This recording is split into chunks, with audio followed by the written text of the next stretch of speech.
Hello, Naked Parent Nation, and welcome to today's episode of the Naked Parent Podcast. My name's Chad Ratliff, and I'm your host. And on today's show, we're going to be talking about inclusion on a different level, and you'll just have to wait to see what that means. But before I introduce you to our guest today, who I'm very excited for you to meet, and I'm excited to get to know better, let me start by sharing our community's preamble. Naked Parent Nation is a worldwide community of parents raising children with all kinds of needs. We come together to share our naked truth, support our fellow parents, and inspire the inner growth that each of us needs to build the life and family of our dreams. For the parents that are struggling, we want you to know that we will love you until you can love yourself. For your children, we pray and send power from our collective group. As we come to understand our divine nature, we realize that there's no need feel sorry for ourselves, be angry, or feel lack. We come to understand that our feelings of limitation and separation are only in our minds. Through self-realization, we expand our consciousness so that the challenges that perplex us today dissipate one by one until we're able to see and experience gratitude and beauty in everything just as it is. We have the power to create any kind of life we want for ourselves and our families. We do this by living in the naked present moment, one day at a time. Esther and Jerry Hicks call it the science of deliberation, and we call it the answer to all of our prayers. So on today's show, I'd like to introduce you to an immigrant from Japan who moved here at 5 years old. Her name is Kuri Yasuno, and she'll let us know if I said that right. And she arrived in the United States with her oldest brother and parents.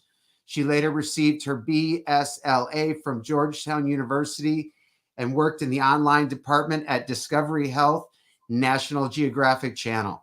After her older son was diagnosed with autism, Kuri switched gears to stay at home.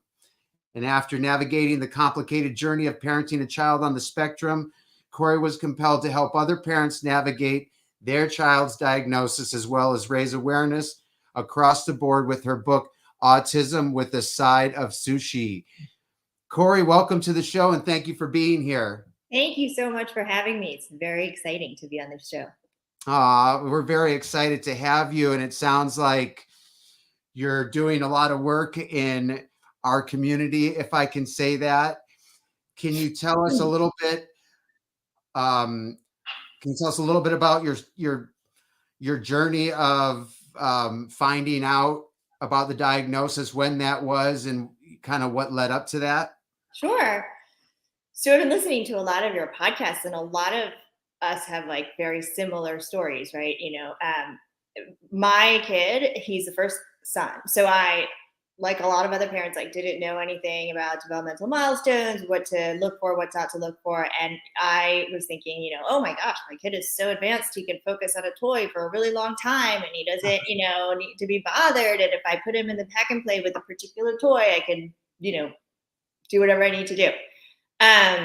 But my sister-in-law, who's a pediatrician, was talking to me about her daughter, and she was like, "Oh, I can't get her to nap." And I was like, my son naps, but he's not pointing. He's not, he's not like responding to me when I call. And is that weird? She's like, and then a couple of weeks later, she called me back. She's like, this is definitely something you want to get checked out. So I must have known something, I must have had some sort of thing, or else I wouldn't have brought it up. But after that, we had him tested or diagnosed, and we knew they didn't give him the autism diagnosis, but they gave him PDD NOS, pervasive developmental delay, not otherwise specified, which sort of like blanketly covered everything. Yeah. Yeah, right. And I'm not sure why. I mean, I guess from that point on, it was sort of like you could have called it chickenpox. We still had to deal with everything, right? So it wasn't so much what it was called, but it was like, great, what do we do next?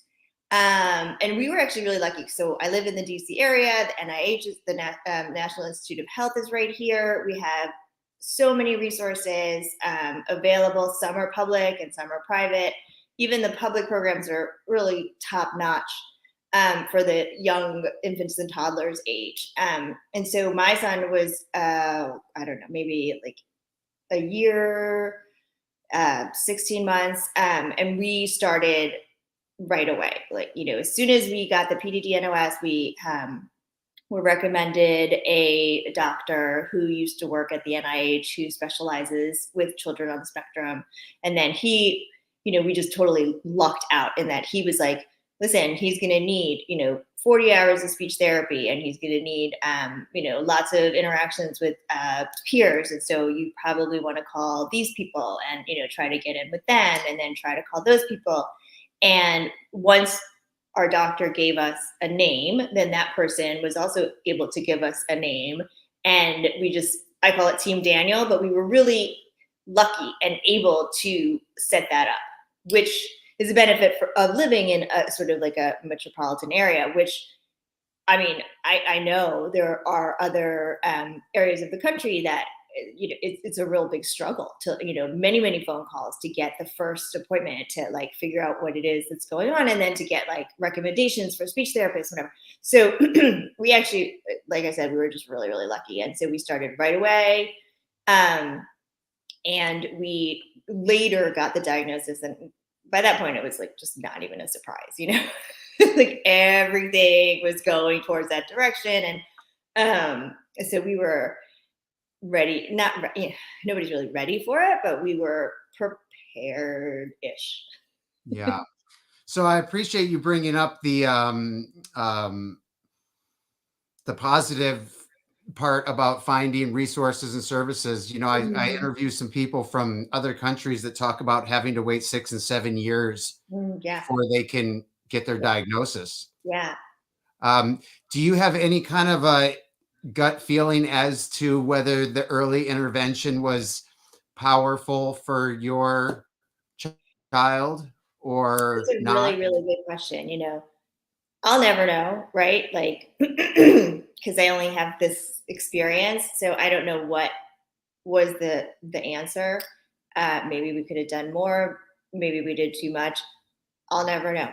But it did help in that just having all those people around, the therapists and the experts and the speech therapists, like they helped me, right? So, because I didn't know what I was doing. And a lot of my mom friends, we were in a mother's group for first-time moms, and they would like feed me questions to ask them, because I'm the one that has these people that come into my house a couple times a week, and so in that regard, regardless if they helped Daniel, which I think they did, and they obviously were able to detect signs because I didn't know what I was looking for. They were obviously able to give me other places and referrals. But on the whole, on like a macro level, I feel like it was important. It was great that we did it because they helped me. And obviously, if I was in a good place, then I was more able to help my kids. Because the frozen with fear and not knowing what to do is terrifying. Mm-hmm.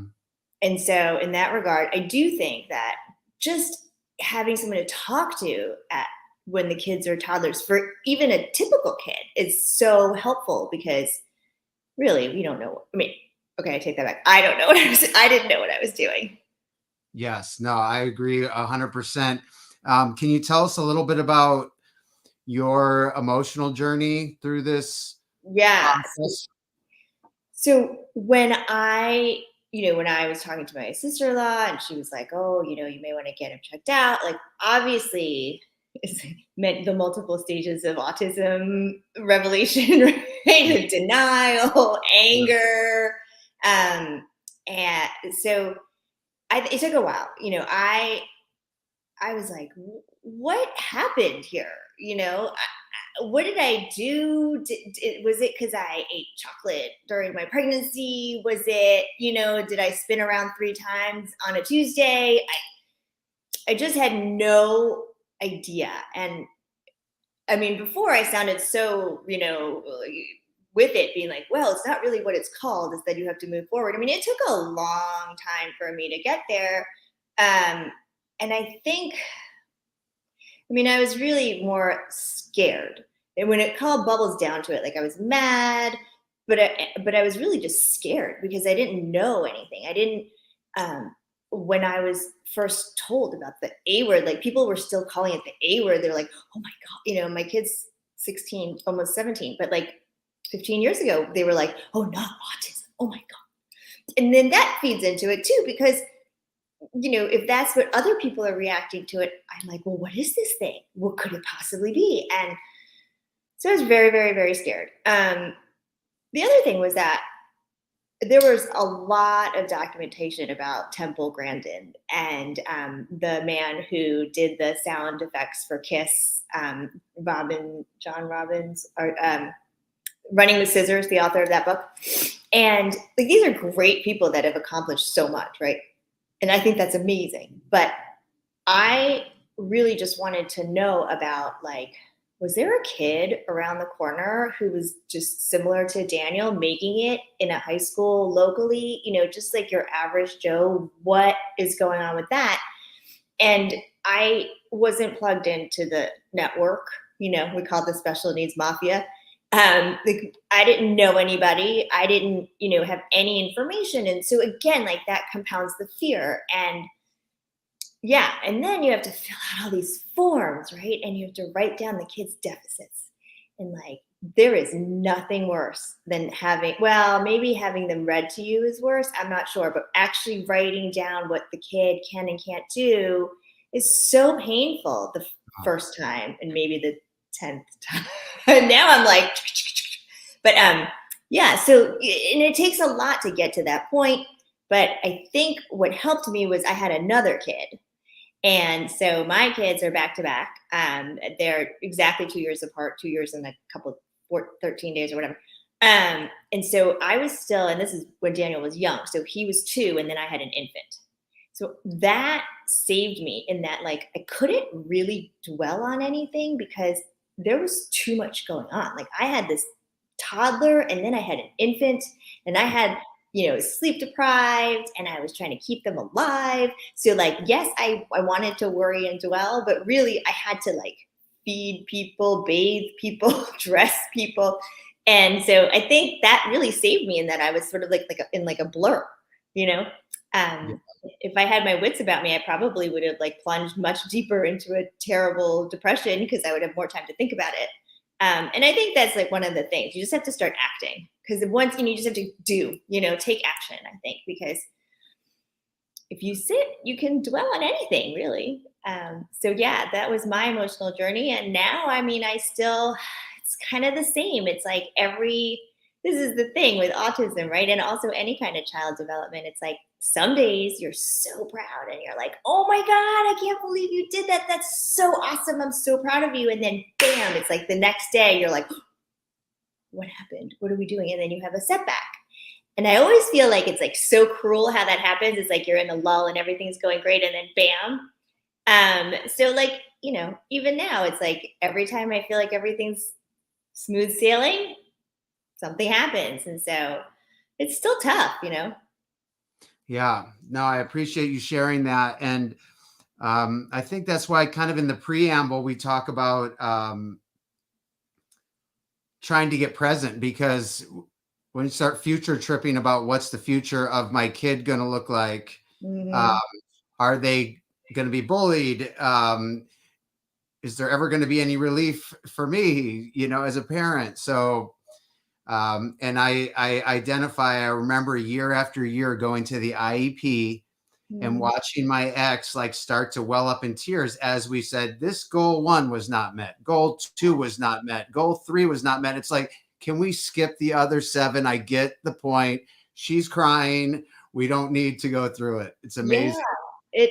Yeah, they don't tell you. They don't tell you. I mean, they don't have time in the IEP to talk about the successes. Like, that IEP is just talk about the deficits. And I feel like, I get it. That IEP takes a lot of time just doing that. Yes. But like, they don't tell you like what a toll that takes on you and your day, Yes. I always try to do something like really nice for myself after an IEP. That's a good suggestion. I hope the parents out there, Naked Parent Nation, take that advice from you. Yeah. Can you tell us a little bit about what inclusion looks like for your son today and what might be missing? So that's a great question. I wrote a book. And again, like I said, everything was going great. We had Daniel in private school all the way up to high school. And then in high school, we found a public school program that has an autism. It's called an ARS, Autism Resources Services. And it was sort of like a program within a big public school. And we were like, this is free, and this is like a tiny school in this big school, and there's small classrooms. Like, is this for real? Sorry, it's my dog. And so he's probably protecting me from some dust bunny or something. Anyway, so we were so excited. And then the pandemic hit. And so we did the first year online. And it was great. Like this ARS program, we just was trucking along. And then sophomore year, my son was able to go in person. So it's a public high school with about 600 plus or minus kids per grade. And but in the ARS program, it was much smaller. And for the COVID era, they didn't have any extracurricular. Well, they didn't offer any extracurricular activities because of the, everybody was sick and everybody was wearing masks. It was very limited, and most people were virtual. So we started this year actually, and Daniel is a huge theater person, and he loves musicals, and he loves performing, and he loves all that.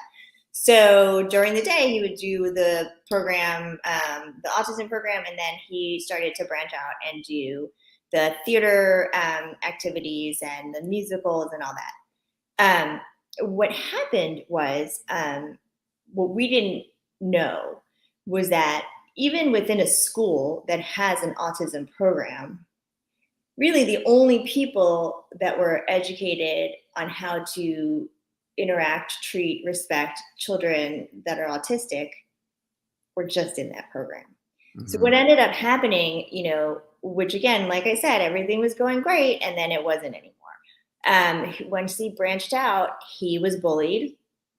The school, I guess they weren't prepared for a kid that was willing to branch out into the, big areas of the school with the, dare I say, normal population, it's like, so that was terrible. And Daniel, my poor son, was really treated poorly, and it escalated and escalated and escalated to the point where he could not go back there.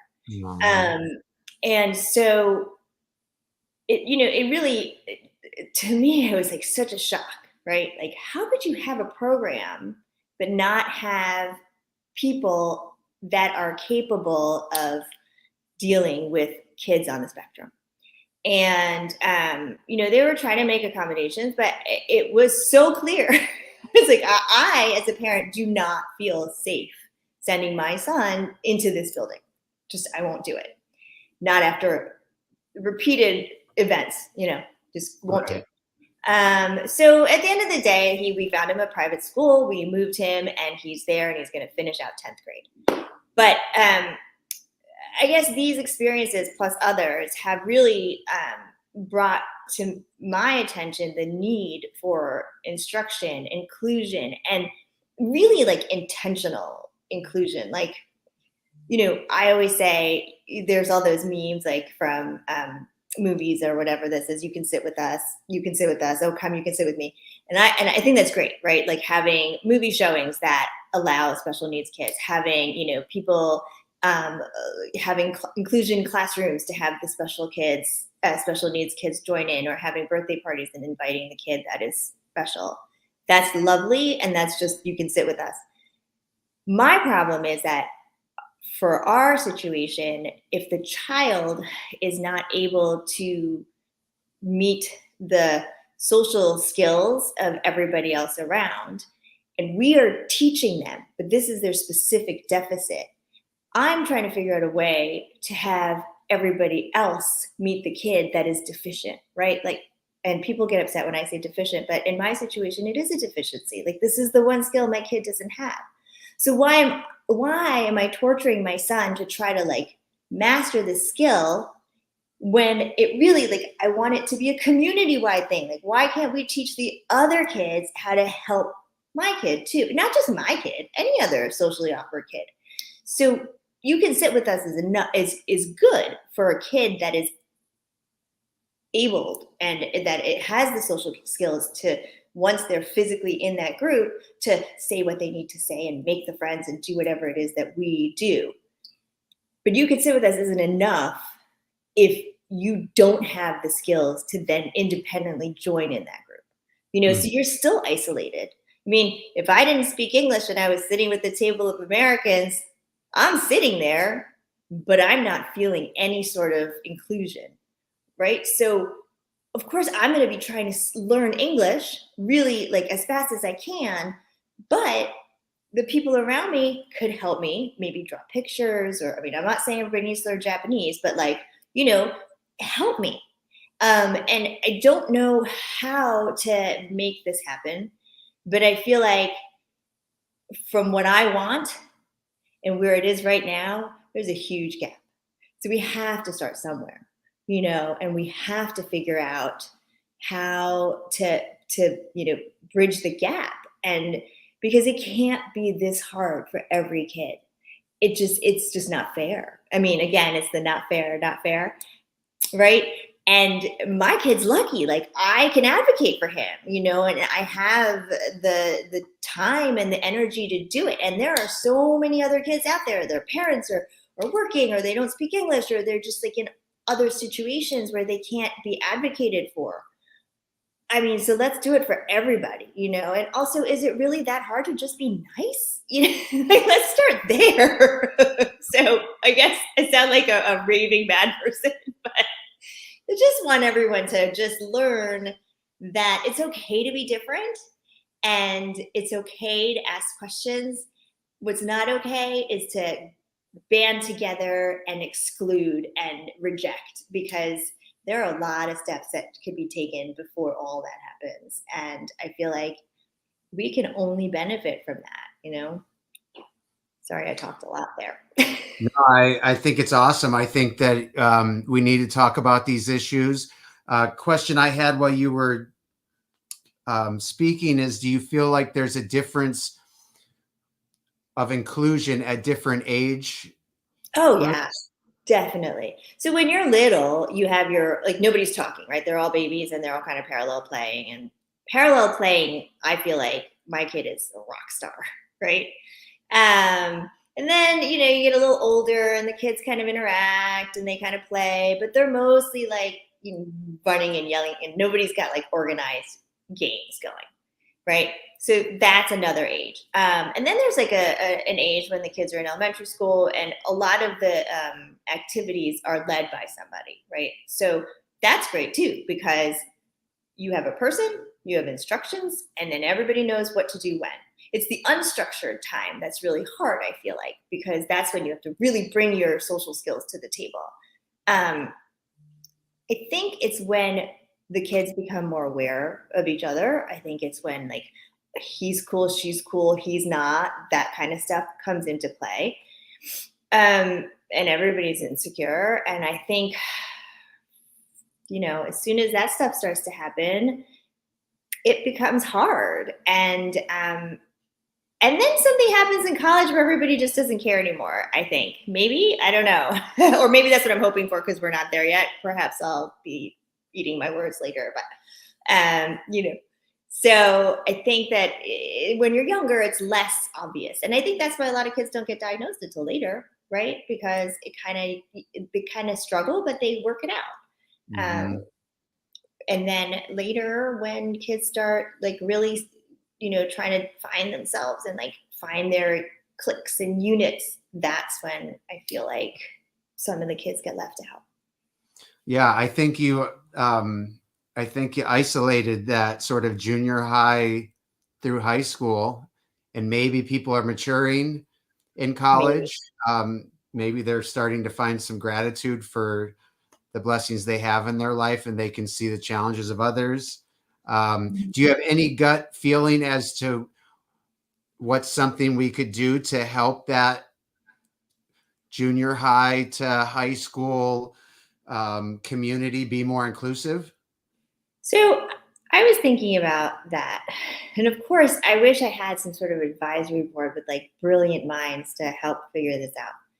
But there's two things I was thinking about. One is like you always see in these Facebook posts these kids, these like 1 in a million, and they're like, my kid's on the spectrum, but he had these two super buddies that stayed with him from day one to day 100 and what 1,000 whatever, and he graduated, and these guys protected him the whole time, or these girls like took him to prom.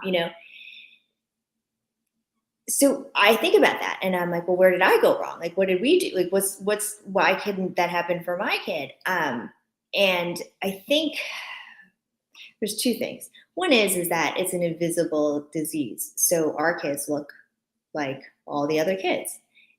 It would be very awkward and horrible for a kid to be bullying a child that was in a wheelchair, unable to speak, right? I think any person would stand up to that or should.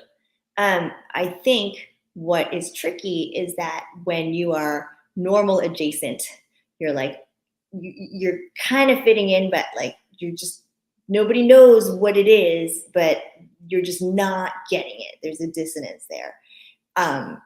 Those are the kids that get ostracized, and those are the kids because it's like it's almost okay to do it because nobody knows how to extend that arm because nobody has the confidence to be that brave in that age group, I think, except for these superstars that they write about on Facebook, which I've never met and I would love to. So yay.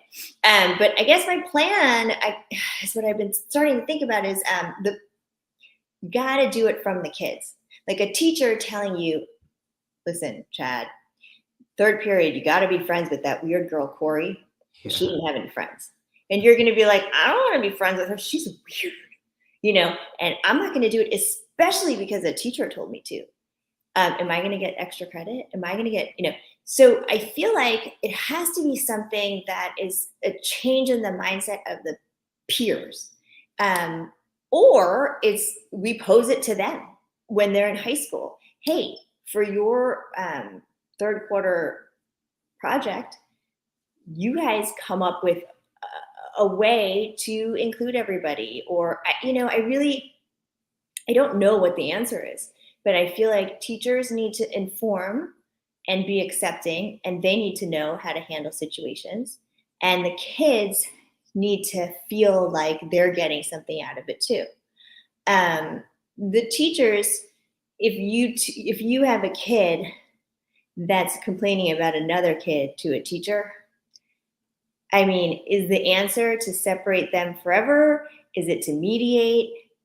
Is it, what is the best way to handle each situation? And then what is the best way to handle it if one kid is on the spectrum? I don't know, I just feel like there's so many nuances to it. And what if there was a student, on their level that could say, hey, I noticed you doing X, Y, and Z, and that's what's causing the problem. The person might receive that better than if it came from a teacher. But if I just don't know. I really feel like it needs to come from like all angles. And I feel like the problem is the problem is that we don't have it, but it's more like we're not ready for it. Like the kids don't know about it, and especially now with the pandemic and everybody's like regressed 2 years in social skills and nobody's used to being around anybody. So it's like even more difficult. But I also feel like there's 1 in 47 kids being diagnosed with, with being on the spectrum today. And the thing that is going to make people take notice and change is when somebody they care about gets bullied or ostracized or, treated poorly. And it's really only a matter of time because in 10 years, 5 years, I don't know, I feel like every other kid is going to be on the spectrum. Like this is going to be the new norm, and so it's coming, and better to be accepting and open to it and ready for it than to kind of like live in the bubble and, deny it's coming. So yeah, I think that it needs to be taught I think it needs, the moms like us, we need to know what to look out for. We need, we just, I feel like there's just so much information that needs to be taught. And maybe they take away other stuff that they're learning at school that's not necessary and replace it with the kindness lessons and acceptance and, so Totally. yeah. I think you made me think of so my 14-year-old daughter, she wanted to get into a program in high school, some kind of a special program, and they had to take a community problem and come up with a solution for it. Mm-hmm. And I was super proud of her. So most people picked, the environment, how to recycle, just global warming, if they knew enough to talk about it. And she picked, it gives me the chills kind of, she picked to go to the younger schools and talk to the kids about when your parent is a drug addict, because she dealt with that from her mom, and she felt so alone, and she thought that the kids that are dealing with that at home are keeping it quiet.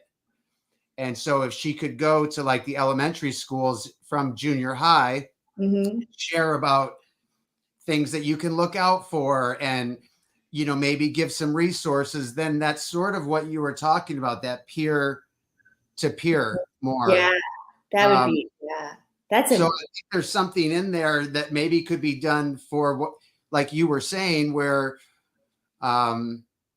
maybe peers a little more advanced can come in and talk, and maybe a college kid talking to somebody in high school might be cooler than the teacher. Yeah. I mean, I can't imagine. I mean, that's amazing of your daughter. First of all, let's give her all the props there. I mean, that's amazing, and I think that people hear that more. It's like, I feel like people hear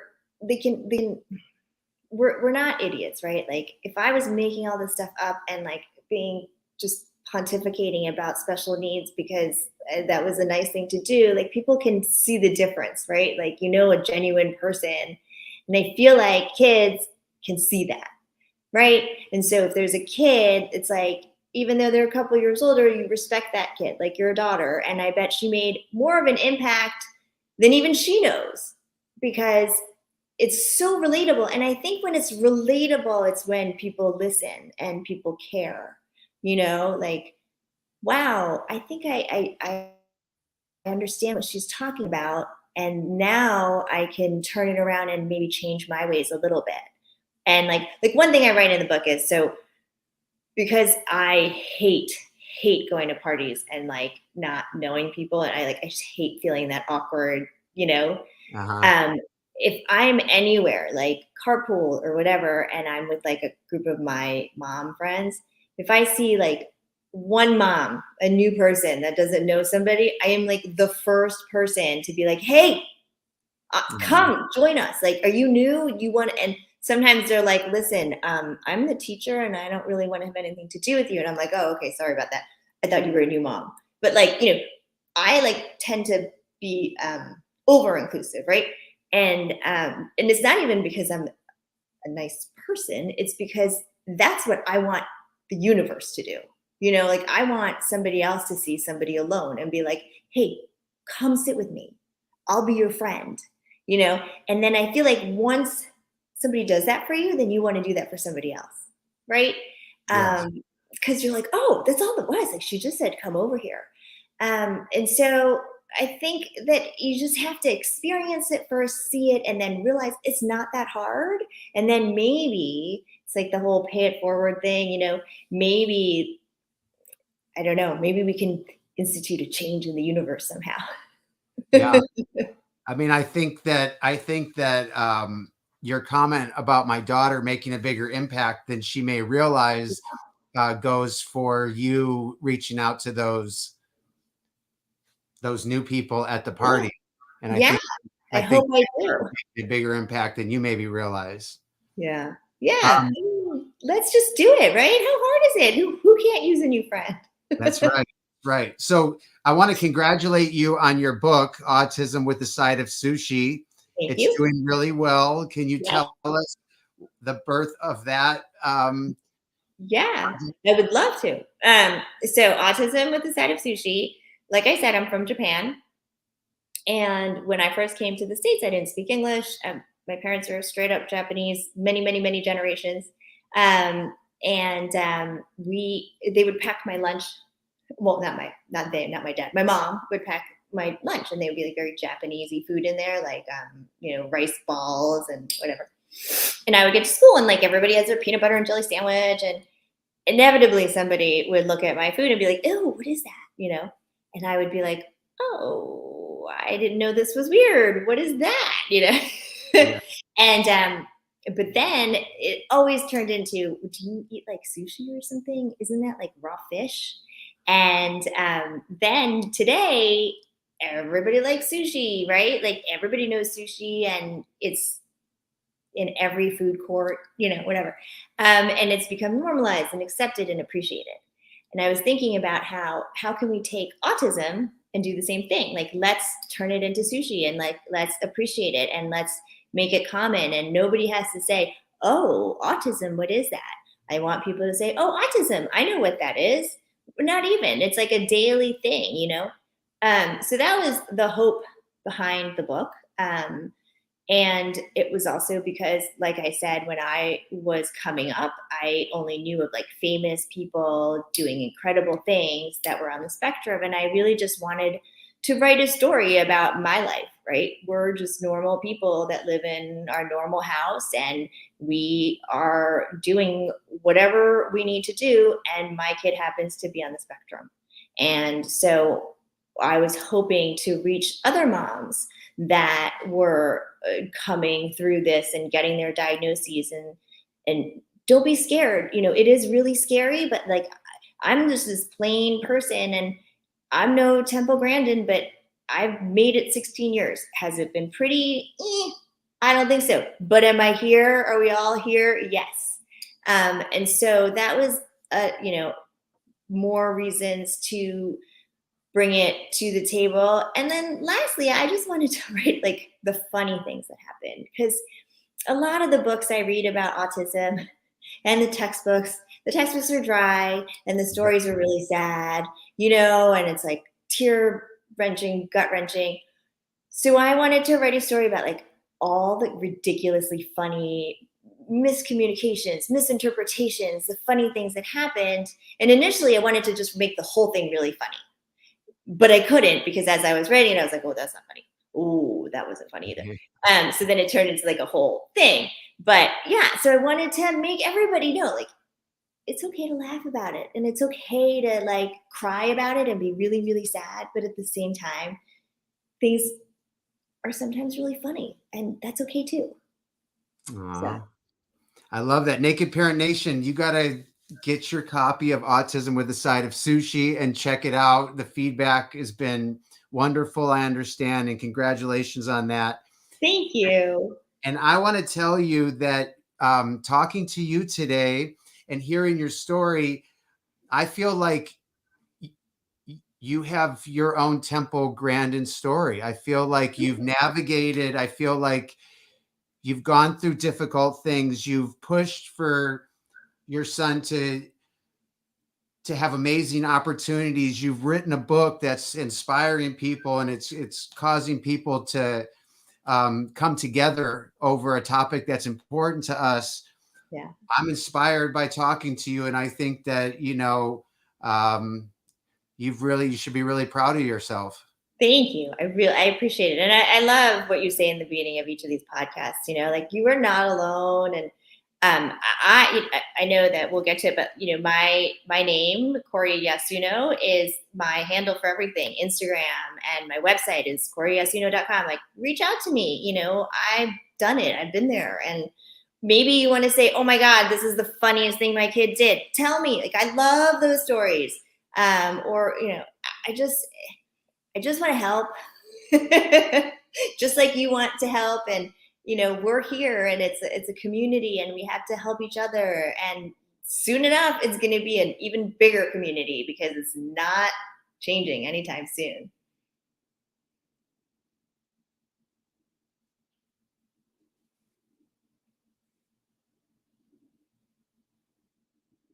we lose the connection?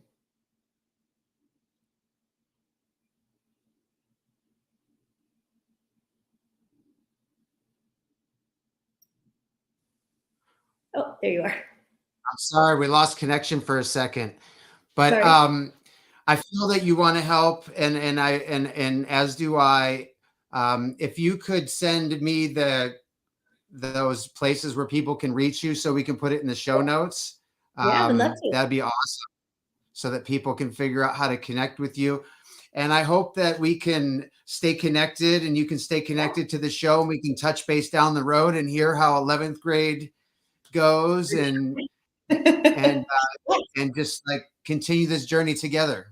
I would love that. And if you speak to any brilliant minds that have the answers that I'm looking for, please tell me and I'll partner with them and we'll get it in all the schools. And if your daughter has any ideas, like let's tap the ones that know what they're doing already, right?